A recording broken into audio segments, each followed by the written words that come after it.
Hello everyone, I'm Pakamor Chaco, and welcome to the first episode of Vertigo or No Go, a show where I review games based on how badly they make me motion sick and what I did to get around that. In this episode, I'll be reviewing Hellblade: Senua's Sacrifice. It's available for PC and PS4, but this review is based on the PS4 version. Since I get motion sick really easily, buying a new game is always a toss-up whether I'll be able to actually play it, let alone finish it. By sharing my experiences with you, I'm hoping that I can help you avoid this dilemma. So at the end of this video, I'll rate the game from a 1 to 5, based on how motion sick it made me. 1 being I played it with no problem, and 5 being I wasn't able to finish it. Then, based on the quality of the game overall, I'll give you a recommendation on whether I think it's still worth buying despite the motion sickness. Will it be a Vertigo or a Vertigo? Disclaimer that motion sickness affects everyone differently, so this review is based off of my personal experiences with motion sickness on this game and my own opinions about the game. First, I want to talk about what causes motion sickness.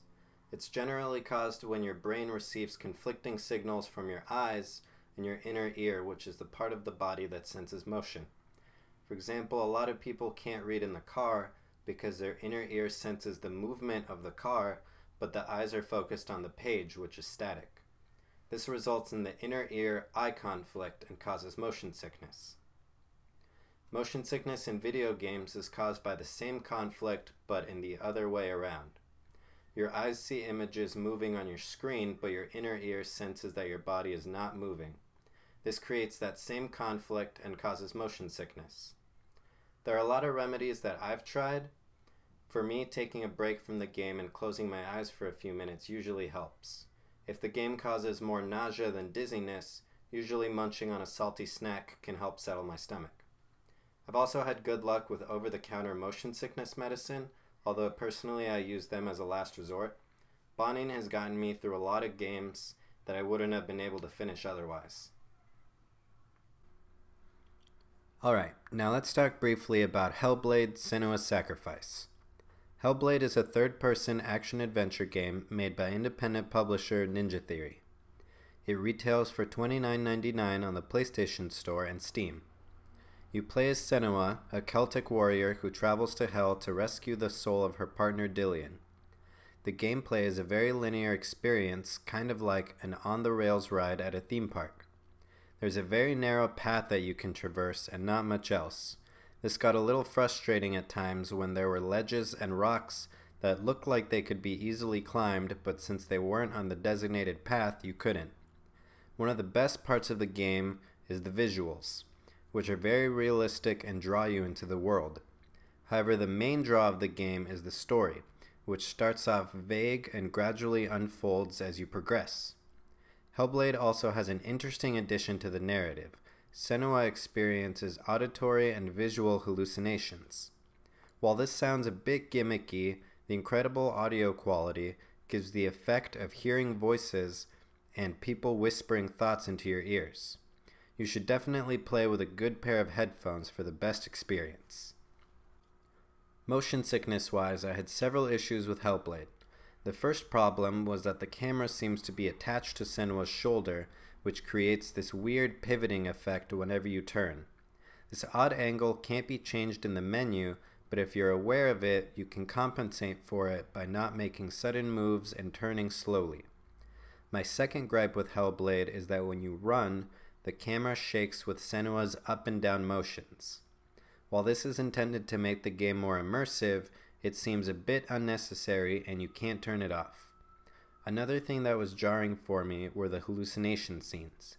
Throughout the game, there are cutscenes in which Senua has hallucinations that have weird camera angles that move around and zoom in and out for effect. Towards the end of the game, there are some cutscenes with especially wonky camera movements that made me think that I wasn't going to be able to finish the game. However, the worst offender was the swaying motion that occurred while walking across beams and narrow ledges. The camera would sway from side to side and zoom in and out to simulate vertigo. While this may have been an incredible detail for someone unfamiliar with the condition, I certainly didn't appreciate it. At one point, it was so bad that I had to close my eyes, press forward, and hope that I didn't fall off. Unfortunately, for all these issues, there's no way of turning any of these mechanics off in the menus. So if you're having issues, you either have to take breaks, take motion sickness medication, or find other ways to remedy this for yourself. For the most part, when I was playing Hellblade, I was fine when I only played for about an hour at a time. But when I played for a few hours continuously, I had to take the medication. I also had to take breaks after all of the ledge balancing sequences, especially toward the end of the game. Overall, I give Hellblade Senua's Sacrifice a motion sickness score of 4, because I had to take a lot of breaks and use motion sickness meds during a lot of parts in the game. The last 2 hours of the game were especially rough, and at one point I didn't think I was going to be able to finish it.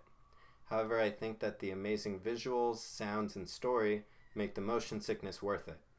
So because of these reasons, I would say be cautious if you're sensitive to motion sickness, but overall I would still give Hellblade a Vertigo. Thank you all for watching the first episode of Vertigo or No Go.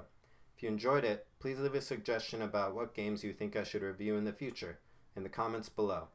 Thanks for watching. See you next time.